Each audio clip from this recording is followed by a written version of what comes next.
وبه قال حدثنا موسى بن اسماعيل قال حدثنا ابو عوانة قال حدثنا دا غير وعند دي حسيات يونان ما هو التوي جعين ندي باعتبار الزعيم بن حيان البخاري سوي اذا بني اسرائيل واقعات ذكر كوا وجيرا رشتيابي دروغنا قال عمر بن حذيفة لا تحدثنا ما سمعت من رسول الله صلى الله عليه وسلم قال اني سمعته يقول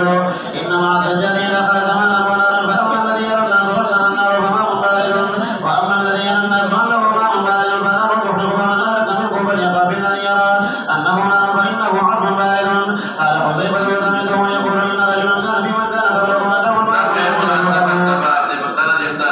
وقيل له ما لا نمت من خير قال ما اعلم قيل له منذ قال ما اعلم شيئا قيل اني كنت ويوم الناس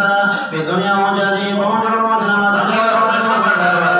مسرنا بمهلت ورقاو محسننا بالتجاوز كاو فادخله الله الجنة. قال وسمعته يقول ان رجلا حضره الموت فلما يئس من الحياة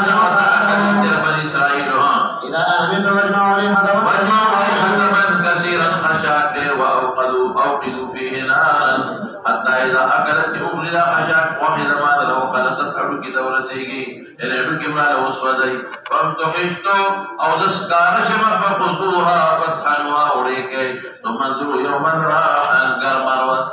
گرمروت بلی دکپاٹ پگیریت گروی بدروح پلیمی پچپکی بلدے ورا جنیم پچپکی نیم پوچا پپارو پجمعو اللہ فقال وفعلت ذلك قال من خشيتك فغفر الله له. قال عقبة ابن عمرو وانا سمعته يقول ذلك قال نباشا لسعيد فخلق لك فجنا بستل والبسيجا. وبه قال حدثنا بشر محمد قال اخبرنا عبد الله قال اخبرني معمر ويونس عن الزهري قال اخبرني عبيد الله بن عبد الله ان ابن عباس وعائشة رضي الله تعالى عنه قال لما نزل برسول الله صلى الله عليه وسلم طبق يطرح طريقة على وجهه فاذا تم كشفها عن وجهه فقال وهو كذلك لعنة الله عليه وسلم دخلوا قبور انبيائهم مساجد يحذر ما صنعوا. وبه قال حدثنا محمد بن بشار قال حدثنا محمد بن جعفر قال حدثنا شعبة عن فرات بن غزال قال سمعت ابا حازم قال قرأت ابا هريرة رضي الله تعالى عنه يحدث عن النبي صلى الله عليه وسلم قال كانت بنو اسرائيل مناسبت سیاست کولدی پیغمبرانو د سیاست معنا میں تفصیل سره ویل درتا قيام على الشيء بما يصلحه كلما هلك نبي خلفه نبي بل پیغمبر بنستدراري وانه لا نبي بعده سيكون خلفاء بادشاہان مراد علماء هم دي علماء کوئی خلیفہ گان دي حاکم دي حدیث کی ماده تمام کی ویلو اللهم ارحم خلفائي اللهم ارحم خلفائي. قيل ومن خلفاؤك يا رسول الله؟ قال الذين يرون حديثي وسنتي ويعلمون الناس. وأي رسول كذا حديث بدويل او خلفاء بادشاہان بيكثرون. قالوا فمن تلتقي بادشاہان مراد دي ملي تغفر راضي وما تأمرنا يا رسول الله؟ قال فو بيع بادشاہ خلقي لڑوں بھی بادشاہ بیعت کو رکھے فالاول عدوهم حقهم جميل كم حق بڑی فإن الله صائم اللہ بدا قوتوے ہوئی حق منا گئی اللہ بدا غیر تقوص کی عما لأغسید استراهم کیولے رجیت ورکڑے دے شابتے. وبه قال حدثنا سعيد بن ابي مريم قال حدثنا ابو حسن قال حدثنا ابن عمر ابو يسار عن ابي سعيد رضي الله تعالى عنه ان النبي صلى الله عليه وسلم قال لا تتبعوا مثلا من قبلكم شبرا بشبر وذراعا بذراع حتى لو سلكوا. قلنا يا رسول الله صلى الله عليه وسلم اليهود والنصارى. قال النبي صلى الله عليه وسلم اليهود والنصارى تريد بهو شابة فمن سوق بيكذي مرادنا كما شابه. وبه قال حدثنا عمران بن مسعود قال حدثنا عبد الوارث قال حدثنا خالد بن ابي قلابة عن انس رضي الله تعالى عنه قال ذكروا النار والنار تفرقوا وذكروا اليهود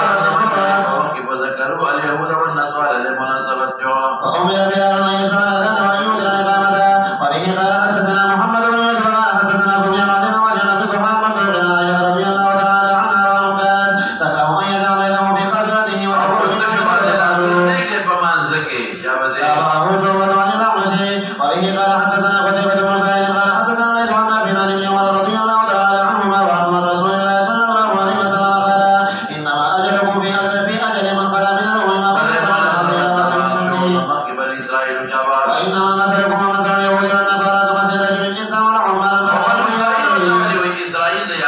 السلام لقب ذكرنا لا بجيري شابه إلى نصف النهار على قراءة القراءة فأمرت يعود إلى نصف النهار على قراءة القراءة ثم قال من يعمل من نصف النهار إلى صلاة العصر على قراءة القراءة فأمرت النصف من نصف النهار إلى صلاة العصر على قراءة القراءة ثم قال من يعمل من نصف صلاة العصر إلى مغرب الشمس على قراءتين قراءتين قال ألا فأنتم الذين تأمرون من صلاة العصر إلى مغرب الشمس على قراءتين قراءتين ذكر وقت كم دي مستير من الفصل لازم دليل شو ها فغضب اليهود والنصارى وقالوا نحن أكثر عملا ولا يقولي كي إذا منا ما ذكر من مستير من الفصل أو كذا منا ما ذكر من مستير ولا الفصل بياخذ منا غير شو بياخذ على دوام ولا لك شو شابه وهل عندهم من حقكم شيئا قالوا لا قال فإنه قد يوضيه من شئتم وبه قال حدثنا علي بن عبد الله قال حدثنا سفيان عن عمرو بن طاووس عن ابن عباس رضي الله تعالى عنهما قال سمعت عمر يقول قاتل الله فلان لم يعلم أن النبي صلى الله عليه وسلم قال لعن الله اليهود حرمت عليهم الشحوم فجملوها فباعوها تبعوا وجادلوا رضي الله تعالى عنهما عن النبي صلى الله عليه وسلم وبه قال حدثنا أبو عاصم الضحاك بن مخلد قال أخبرنا الأوزاعي قال حدثنا حسن بن عطية عن أبي كبشة عن عبد الله بن عمرو رضي الله تعالى عنهما أن النبي صلى الله عليه وسلم قال بلغوا عني ما هذا آيات كلام مفيد ولا هذا كلام في فائدة والكي حديث بكلامه ولا حرج ومن كذب عليه متعمدا چکم صحیح واقعات پیغمبر ذکر کړي یا قرآن ذکر کړي جواب هل يتبوأ مقعده من النار وبه قال حدثنا عبد العزيز بن عبد الله قال حدثنا إبراهيم بن سعد عن صالح عن ابن جابر قال قال أبو سلمة بن عبد الرحمن بن أبي هريرة رضي الله تعالى عنه قال إن رسول الله صلى الله عليه وسلم قال إن اليهود والنصارى لا يتبعون غير سرنرن كيف خالفوهم رنگه کے وطور نگور زیاد یا سود بلے واقع طور نمانا ناغلے اور بس ایجاد وبه قال حدثنا مخالفت بھی ودے زمانے کے واقعی منصر نشتا دے اور بس ایجاد قال حدثنا جرير بن الحسن قال حدثنا جندب رضي الله تعالى عنه في هذا المسجد وما نسينا منذ حدثنا وما نخشى ان يكون جندب قال قال النبي صلى الله عليه وسلم قال رسول الله صلى الله عليه وسلم كان في من كان قبلكم رجل به جرح فجدعها فريادي شو حز بها يده لاسفه کٹ دوینه قرار نشو حتى ماتا دا مناسبت شو في من كان قبلكم قال الله بعد لما سبقته كفقل نفقل زعم كي قولي نحرمت عليه الجنة كمستحيل شو مطلقا حرام او كمستحيل دخول اولي شبه حديث ورسول أقرأ إسرائيل ذكر ذها وبه قال حدثنا أحمد بن إسحاق قال حدثنا عمرو بن عاصم قال حدثنا همام قال حدثنا إسحاق بن عبد الله بن أبي طلحة قال حدثني عبد الرحمن بن أبي عواد أن أبا هريرة رضي الله تعالى عنه حدثه أنه سمع النبي صلى الله عليه وسلم قال حدثنا محمد قال حدثنا عبد الله بن مجاهد قال أخبرنا همام بن إسحاق بن عبد الله قال حدثني عبد الرحمن بن أبي عواد أن أبا هريرة رضي الله تعالى عنه حدثه أنه سمع رسول الله صلى الله عليه وسلم يقول إن ثلاثة من بني إسرائيل بالأقرار كدا بالأعمال عند أدوار استرغام فبدأ الله عز وجل أن يبتليهم فبعث إليهم ملكا فأتى الأبرص ذات غبرقيتا فقال أي شيء كم شيء أحب إليك أغوي لون حسن كل لون وجلد حسن قد قذرني نفرت كيما نخلق مقذر قال فمسح ومسك لفرشتي دلنا فذهب عنه ما يجد فقلت يا لونا حسنا كل رأي وجلدا حسنا بكم ماذا تخوضي بإبل أو قال البقر لا شك فليك دي دوك يوم بقر وقتي دي بالإبل أبرز أو أقرأ يوم إبل وقتي دي بالبقر يونا قول بشوى وشراء دلنا سميات حاملين دبل فقال يبارك لك فيها الله جل بك بركات واجه قال وطاء الأقرع أو كتال راغي سرقل فقال أي شيء أحب إليك بشار حسن كل مختار ويذهب هذا عني أسر مكتالي قد أنبرانا والرسول مباسي قد نظرني ما نخلق تطلقك نفرت كي قال ملدا سوي كتالي وما سوف ذهب أغا مقحان ووضع شعرا حسنا قال أي المال أحب البقر كما في بالغمد للبقر فأتاه بقرة حاملا الله يبارك لك فيها راغي الأعمى رين فقال أي شيء أحب إليك كم شيء محبوب لي قال يرد الله إلي بصري يرد كي الله ما تنظر دما فأسر به الناس فمسحه فرد الله إليه بصره قال أي المال أحب إليك قال الغنم أحب الغنم فأعطاه شاة والدا بشير ولنك والدا دا فانتج هذا دا دغتا انتاج نسبت کیږي اوخي او واتا دا وی بچیو شو وولد او چیلې ورور ته نسبت دا ولده کیږي دم بچیو شو وکانه لهذا وادي یو بار وادي خو پیژنې یعنی ډیر زیات دومره وچی وادي پیډږي کنډکټ مراد دا ایبلو دیبل د بار وادي د بقرو دیبل د بار وادي د ګړو شیلو پیرا پرستا فی صورت فغزور شکل او هيئت کرا انسانی شکل او فغزور هيئت کې ول فرشتہ راځي چې وته پته ولګي فقال رجل انا رجل مسكين او شکل د مسکنه ته جوړو دروغ نه دي فرشتہ هر شکل جوړول شي هر شکل د مسکنه او د فقر جوړلو او تقطع بي الحبال وما اسباب حبل رسيت او رسي سبب د وقود بوقيلا اسباب د سفر قتل سفر کې او شکل د انسان دی او انسان شکل کې جراشي او د مسکنه او د فقر او سو سرني واقعي امر دروغ نه ده دا صورت جوړ کړی ولا بلاغ اليوم الا بالله ثم بك يا پتا تبراني اخرى کې اسالك بالله الذي اعطاك اللون الحسن والجلد الحسن والمال اعطاك المال بغيرا اسالك بغيرا عليه السلام اتبلغ عليه في سفر کې بدان نسو فقال ابو ذر ان الحقوق كثيره نشتري الحقنا وقال له كاني اعرف قدر بيجرمنا ألم تكن أبرص دا أبرقين خربتيا يخذلوا كنا خلق دنا أفراد خضرنا فبركت كيودا كيدا فقير نبي فأتاك الله تعالى فقال لقد أسوي فبيجن داني لا غرضك ورثت كابرا عن كابرا لما وارثت لي مالي بلا دني كنا كابر مشر لا نكنا بعد إن كنت كاذبا فصيرك الله إلى ما كنت يسيك مخي ويغسلك طوفان يقول بلشو شيء وما غسشو جاء أقرأ كتاب رادي في سورته وهيئته فقال مثل ما قال لهذا ورد عليه مثل ما رد عليه هذا إن كنت كاذبا فصيرك الله إلى ما كنت يعلين رادي في سورته أغب شكل فقال رجل مسكين أو ابن السبيل مسافر وتقطع بها في سفري ولا بلغ اليوم إلا بالله وأسألك بالذي رد عليك بصرك شاة أتبلغ فشيله وتطبرنا إذا أنا بخسرك هو في رسم كان يبقى بجوركم قال وقد أغسي وكنت أعمى أغد شكر گزار ضرندو ما زوما ورد الله فقرت كما تبصري بصور دما وفقير فقيرهما فأغناني الله فخذ ما شئت والله لا أحمدك اليوم لشيء أخذته صفات لكم ديو شيء تيوان صفات لكم جتخسره إذا مال واقع دورا يا بلدك لا أجهدك لتكلف كدنا جمع جهدني تكلف كدنا جمع فقال فريتودي أمسك مالك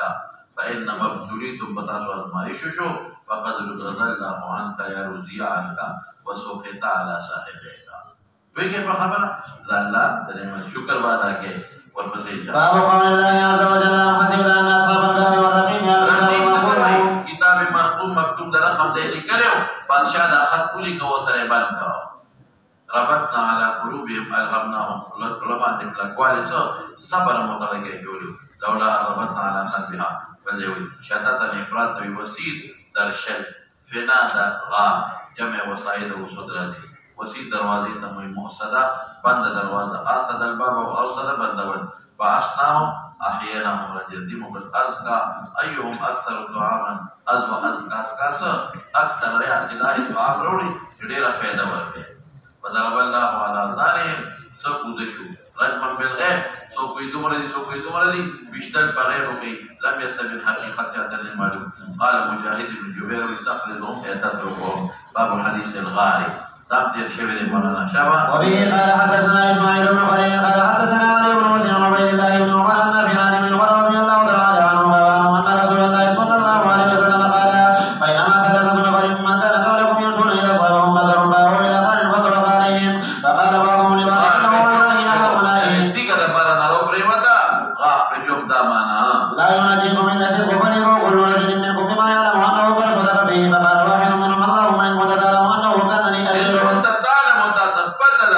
خففت مستقر وزميل شان مقدرة إن شرط فارنا إنه شان ذلك كنت تعلم إذا ما أجير وعمل على فرق 3 ساعة من أرز يا أرز رجل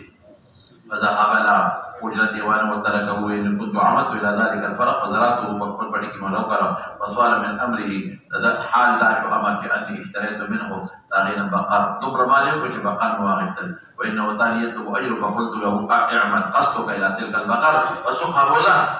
فقال لي إنما لي عندك فرق من الأرز فقلت له اعمد قصدك لبقرت فإنها من ذلك الفرق وساقها بويت فإن كنت تعلم أني فعلت ذلك من خشيتك قال بعد تجاهل عارفنا لي يا إن خفضنا وسقلنا كما إنه كنت تعلم أن لا تثبتنا أو فرق بعد لي جزاء مقرضوا أن فانساقت أخوة الديقة عنهم الصخرة فقال الآخر خلق رأخ قال شعر أبل اللهم إن كنت تعلم أنه كان لي أبوان شيخان كبيران وكنت آتيهما كل ليلة بلبن غنم لي فاقتطعهم قليلا واشباع وجئت وقد القضاء وأهلي وعيالي يتناقضون رجيدا ولا جراتك إذا لوجنا من الجوع من أجل وكنت لا أسقيهم حتى يشرب أبوايا وكرهت أن أوقظهما وكرهت أن أدعهما ويستكنا بوظائفان شيء للشرطة وجد الشربنا وبينسكنا كمزور بشي وجول نور كما فلم أذكرت تدر حتى طلع الفجر فإن كنت تعلم أني فعلت ذلك بالفجر ففرج عنا فانساقت صخر حتى ننظر إلى السماء مخي بهوا لقيت وسبنور لقيت وتبطل عليه فقال الآخر اللهم إن كنت تعلم أنه كان لي بنت أعم من أحب الناس إلي وإني راودتها مطالبة بالزنا أردت زناها عن نفسها فأبت إلا آتيها ب100 دينار فضربت حتى قدرت 6 دينار من فأتيت بها فدفعت إليها تقاتل كما درت من نفسها فلما قعدت بين يدي قالت اتق الله ولا تأخذ الخاتم إلا بحقه لكا سرمك زنا مكوا فقمت وتركت 100 دينار من بخل فإن كنت تعلم أني فعلت ذلك من خشيتك ففرج عنا ففرج الله عنهم فخرجوا توسلت بعمل صالح والإجابة باب النبي قال حدثنا ابن مالك قال أخبرنا سليمان قال حدثنا أنه سمع أبا هريرة رضي الله تعالى عنه أنه سمع رسول الله صلى الله عليه وسلم يقول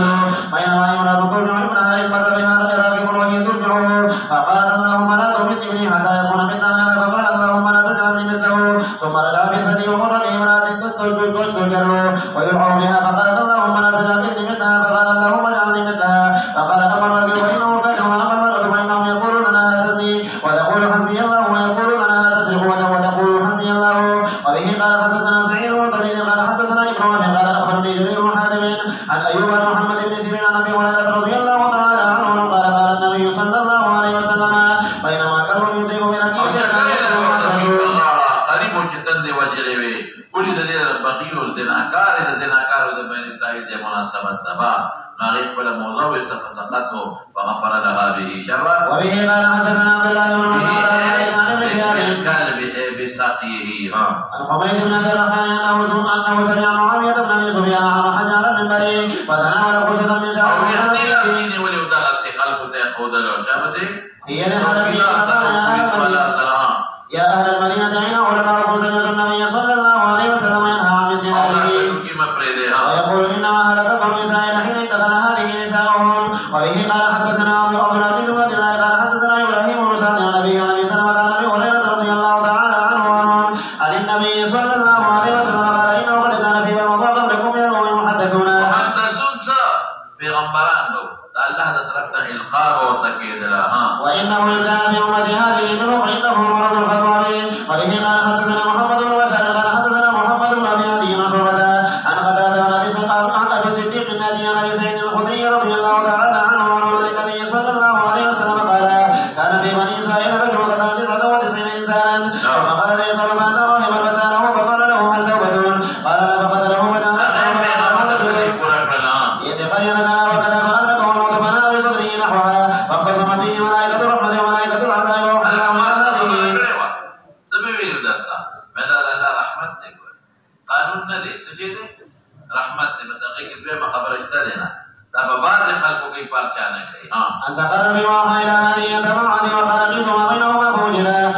إلى هذه أخرج بسبر فغفر له وبه قال حدثنا علي بن عبد الله قال حدثنا سفيان قال حدثنا أبو جمال عن أبي سلمة عن أبي هريرة رضي الله تعالى عنه قال صلى رسول الله صلى الله عليه وسلم صلاة الصبح ثم قال على الناس فقال بينما رجل يسوق بقرة إذا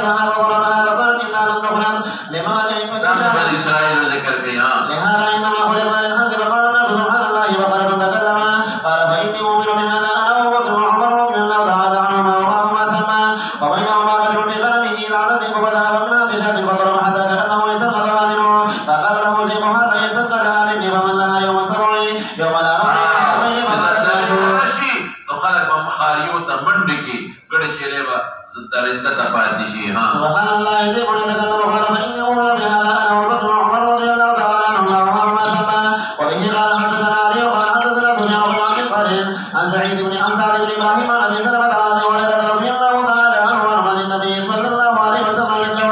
وبه قال حدثنا إسحاق بن ناصر قال حدثنا عبد الرزاق عن معمر بن محمد بن مرته عن أبي هريرة رضي الله تعالى عنه قال قال رسول الله صلى الله عليه وسلم اشترى رجل من رجل قال له فوجد الرجل الذي اشترى قال في عقاره جنة فقال له الذي اشترى قال مشتري أغفايت بخذ ذهبك مني أمني زمان وراستاد إنما اشتريت منك الأرض ما خذ ذهب دريقه ديت ليك سري. وقال الذي له الأرض إنما بعتك الأرض وما فيها دعم خلص من يفتح. وتحاكم إلى رجل داود عليه السلام له وقال الذي تحاكم إليه لكما ولد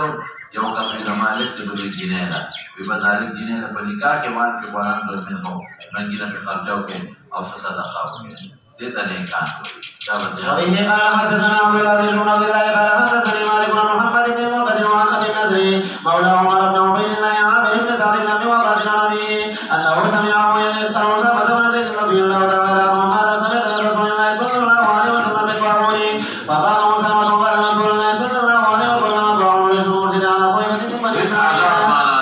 قال من كان يؤمن به بأرض فلا تقدموا عليه وإلى مقام أرض وأنتم فيها فلا تخرجوا فرارا منه قال هم الذين لا يخرجكم إلا فرارا منه. وبه قال حدثنا موسى بن إسماعيل قال حدثنا داود بن أبي الفراتي قال حدثنا عبد الله بن بريدة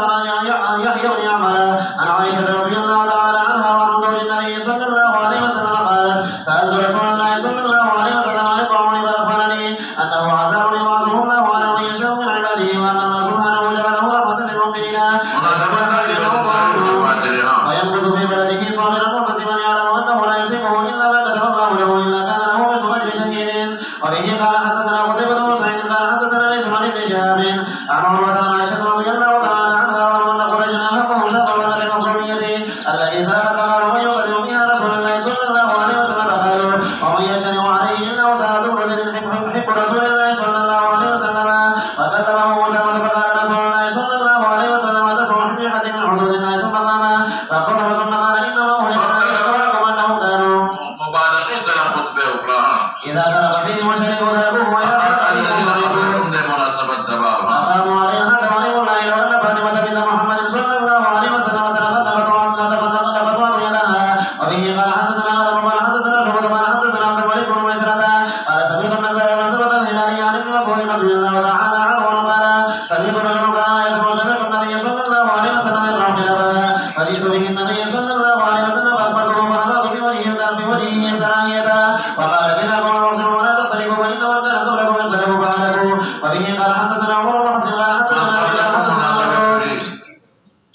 حدثني شقيق قال عبد الله رضي الله تعالى عنه كأني أنظر إلى النبي صلى الله عليه وسلم يأتي نبيا من الأنبياء ضربه قومه فأدبره وهو يمسح الدم عن وجهه ويقول اللهم اغفر لقومي فإنهم لا يعلمون. به قال حدثنا أبو الوليد قال حدثنا معاوية عن قتادة عن عقبة بن عبد الغافر عن أبي سعيد رضي الله تعالى عنه عن النبي صلى الله عليه وسلم أن رجلا كان قبلكم لبسه الله وقال لبنيه لما حضر أن يقضي الله والمال والفرق أعطاه الله مالا. كنت لهم قالوا خير قال إني لم أعمل خيرا قط فإذا مت فأحرقوني ثم اصحبوني ثم ذروني في يوم عاصف ففعلوا فجمعه الله عز وجل فقال ما حملك قال ما خافني وبدلك ورحمة وقال معاذ حدثنا شعبة عن قتادة سمع عقبة بن عبد الغافر قال سمعت أبا سعيد الخدري رضي الله تعالى عنه عن النبي صلى الله عليه وسلم نحوه. وبه قال حدثنا مسدد قال حدثنا معاوية عن عبد الملك بن عمير عن ربيع بن حراش قال عقبة بن حذيفة قال حدثنا ما سمعت من النبي صلى الله عليه وسلم قال سمعته يقول إن رجلا حضره الموت لما ليس من الحياة أو سأله إذا كنت فاجمعوا لي حطبا كثيرا ثم أولوا نار حتى يتأكل نفسي وخرج لنا عبد الخضوع فطحنوا فذروا لي في اليم في يوم حال أو فجمعه الله فقال لما فعلت قال من خشيتك فغفر له. قال عقبة وأنا سمعته يقول حدثنا موسى قال حدثنا معاوية قال حدثنا عبد الملك وقال يوم رحمه به قال حدثنا عبد العزيز رضي الله قال حدثني إبراهيم بن سعد عن ابن شهاب عن عبيد الله بن عبد الله بن عبدة عن أبي هريرة رضي الله تعالى عنه عن النبي صلى الله عليه وسلم قال كان الرجل يداعي الناس فكان يقول لفتاه إذا أتيت محسنا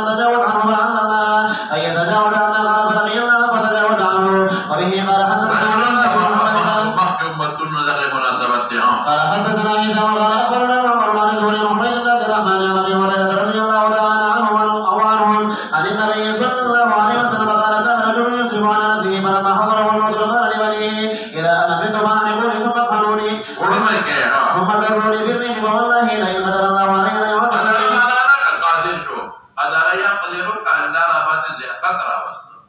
قدر يقدر د قدرت نه ماخوذ دی او قدر يقدر الله يبسط الرزق لمن يشاء ويقدر قدر اصل کې اندازې ته وایي چې کم شي په اندازه شي دا به عذاب ما عذبه وحدا فلما ما تكون النبي ذلك فأمر الله تعالى أن أوقف عليه ما فيه منه وقال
ابن ماجه به بل تاواله کړه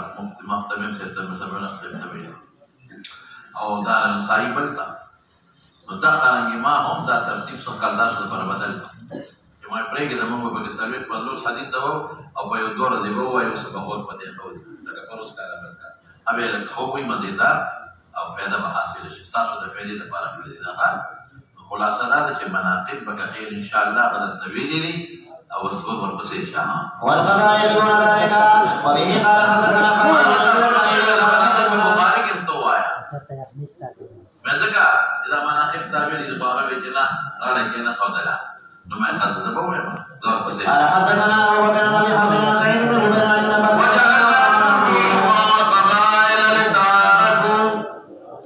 الله پاک نور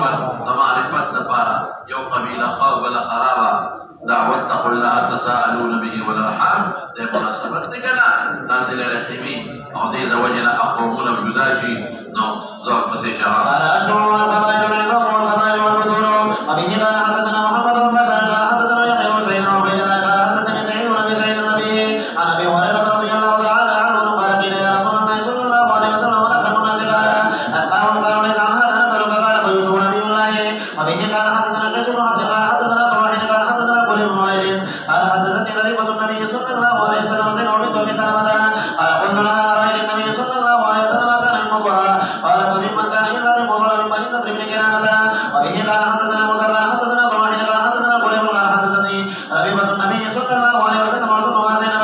قال نهى رسول الله صلى الله عليه وسلم عن التمر والحسن والمقيد والمتبع امام مالك او امام محمد سے بھی التوبه بلين مدارك انتبه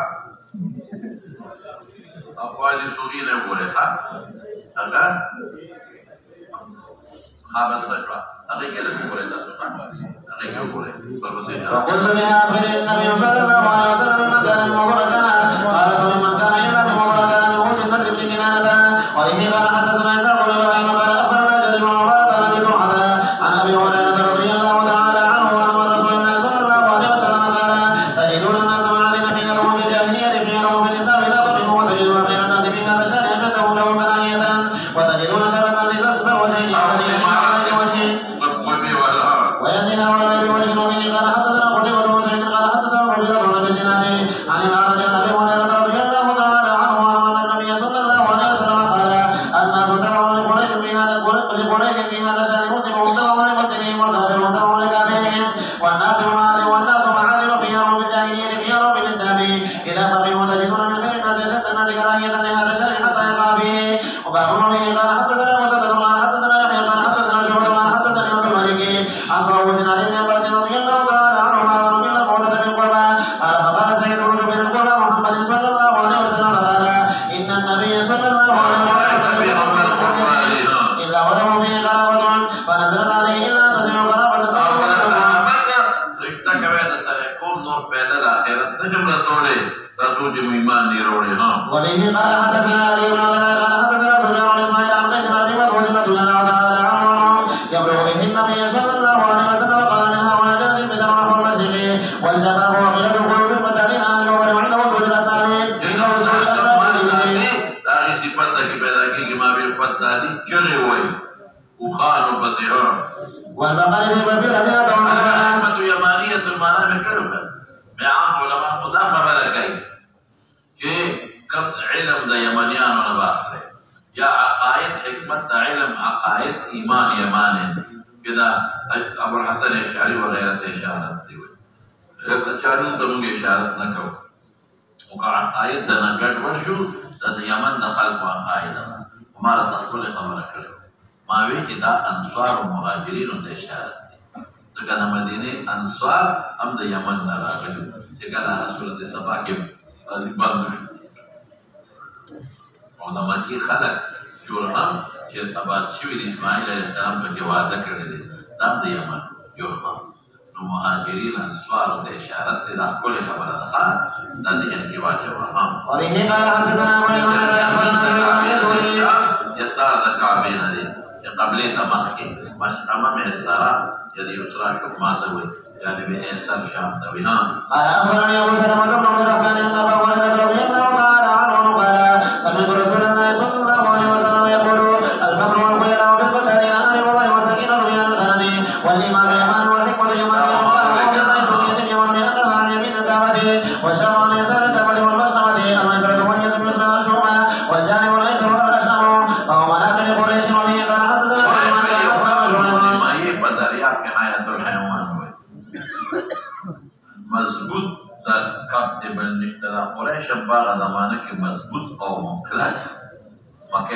الله ساتل چا مې د پاره حمله نه کړو مکې د دفاع لپاره خدای ساتلو ذکر دې د قریش ویل کېږي شابه سي قال اخبرنا شعيب بن ابي زهري قال كان محمد بن جبير بن مطعم يحدث عن قریش قرشن کسب تموي دیو تجارتونه کوي کسب د تجارت نه کوي بهر کې داړو به خبر مضبوطه ده وهو عنده في وقت من خليج ان عبد الله بن عمرو بن العاص يحدث عنه زيد حديث مخلوق په پیشن ګویا باندې حالانکه دا پیشن ګویا نه ده یاد لرګنه دا پیغمبر د باب د بغیر درجه مناسب دي چې قریش او کتاب بادشاہي ورکه چې پیغمبر پکې خدای ورولې کله بیت الله د ساتلو لپاره دا منتخب کړی بل اختلاف په څوک نه کوي چې پیغمبر د قوم کاسته ورپسې عاصم معاويه بن وفاز على الله ما هو رسول فلما مر بينه وبين ان رجالا منكم يتحدثون حديثا ليس في كتاب الله ولا تنظروا عن رسول الله صلى الله عليه وسلم فاولئك جهالكم واياكم والاماني التي تضل على القرآن والسنة جرينا يقول ان هذا الامر في قريش لا يعليه احد الا كفه الله على وجهه ما قاموا دينا وبه قال حدثنا ابو بكر قال حدثنا سفيان بن سعد قال ابو عبد قامت دونك خدای بدل اوالي وقال يقول ابراهيم حدثنا ابي عن ابيه قال حدثني عبد الرحمن بن هرمز عن رجل عن ابي هريره رضي الله تعالى عنه قال قال رسول الله صلى الله عليه وسلم قريش والانصار وجهينه وزينه واسلم واجر وغبار موالي ليس لهم رسول الله ورسوله وبه قال حدثنا كل خبركم جستاسو ذهني بسوالي ارض بينكم اذا څومره صفات رسول الله مبارک صحابه ذکر کړی دي په اعتبار تقدم په اسلام چې کومه قبيله مخکې مسلمانانو کوړه یا اکثریت دغه صفات دي هغه افضل ګرځول چې کوم صحابه مخکې مؤمنین دي ایمان مخکې وروړل دي هغه صفات دي الوی من خبرت کنه حضرت ورپسې وبه قال حدثنا ابو الوليد قال حدثنا عاصم بن محمد قال سمعت ابي عن ابن عمر رضي الله تعالى عنهما وعن النبي صلى الله عليه وسلم قال لا يزال هذا الامر ينبغي مناسب دي فقريشو کې دوه کسباتي په فرض محمود دوه کې دي نشي نو مغير له بعد شي ورکه وبه قال حدثنا يحيى بن بكير قال حدثنا جمع خير عن ابن شهاب عن ابن المسيب عن جبير بن مطعم رضي الله تعالى عنه قال مشيت انا وعثمان بن عفان رضي الله تعالى عنهما الى رسول الله صلى الله عليه وسلم قال يا رسول الله صلى الله عليه وسلم اعطيت بني المطلب وتركنا وانما نحن وهم من ذلك اذا پیغمبر مبارک سره نسبت طول عبد منافق شريك دي فقال النبي صلى الله عليه وسلم انما المهاجرون والمطلب شيء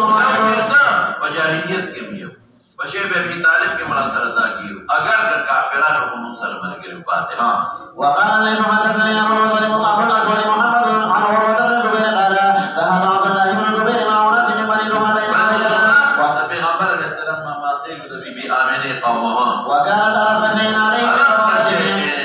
كانت ارق ولا عائشه نرمه دهر سيد نبل نرمه دهر سيد بلد رحم رحمت نرمه دوي وكانت عائشه ارق شيء ارحم شيء تدور طول سيزونو في انسانيات تدرها کی پر نسبت به بلد رحم زیاتو لقرابته من رسول الله صلى الله عليه وسلم به قال حدثنا عبد الله بن حدثني ابو الاسود عن عروه بن الزبير قال كان عبد الله بن الزبير احب البشر الى عائشه رضي الله تعالى عنها بعد النبي صلى الله عليه وسلم وابي بكر بها وكانت لا تمسك شيئا ابر الناس بها ډېر احسان به کو چې خلیفہ شو په مکه کې ما جاء عائشه بل باندې یو شی مما جاء من رسول الله اذا بصر عليك بس الا ستصدقت ابن زبير ينبغي يؤخذ مناسب اخذ شيء بلا مال دیکھم او خیرات کوي غریبان به کوم دي کې نه بل ځکه مال په بال ویخه ايوخذ على يدي ما فناس باخذ شيء ما ببرنا كلا صدقه علي النذر ان كلمته ان في خبر وسنكم نجاها ضمانه وكشف ان قال شفاعته ولجال من قريش وبما ما كانوا خاصه لمناسبه عائشه بن ربينا نقوم مثل خبر وقال له الزهري الاخوال يومين هو ابو عبد الرحمن بن الاسود بن عبد يهود اسود بن مخرمه اذا استاذنا اجازه غواړي تم حجاب توردت نشه خبر خو دې یاد ده کنه والقرب ورشو تبع حجاب تدنش المدلل وفق فعلا فارسل اليها بعشر رقاب فاتقوا ثم لم توقف حتى بلغت 40 وقد بل كسل مريا قال لك هذه اذى وقال وقال وددت اني جعلت حين حلفت عملا اعمل ارمان كذا سيعمل ما تراجو بك ويكم فارغ شما فارغ ذاك اذا قسم ما افرغ منه من حزب ذنب الحنس شابت باب نزل القران بلسان قريش وبه قال حدثنا ابو العزيز بن عبد الله قال حدثنا ابراهيم بن سعد عن ابن شهاب عن انس رضي الله تعالى عنه ان عثمان دعا زيد بن ثابت وعبد الله بن زبير وسعيد بن العاص وعبد الرحمن بن الحارث بن هشام فنسخوها بالموضوع وقال عثمان للبحث القرشيين الثلاثه ان اقرتم انتم وزيد بن ثابت بشيء من القران مكتوبا بلسان قريش وانما نزل بلسانه ففعلوا ذلك فهو نسبه لغيره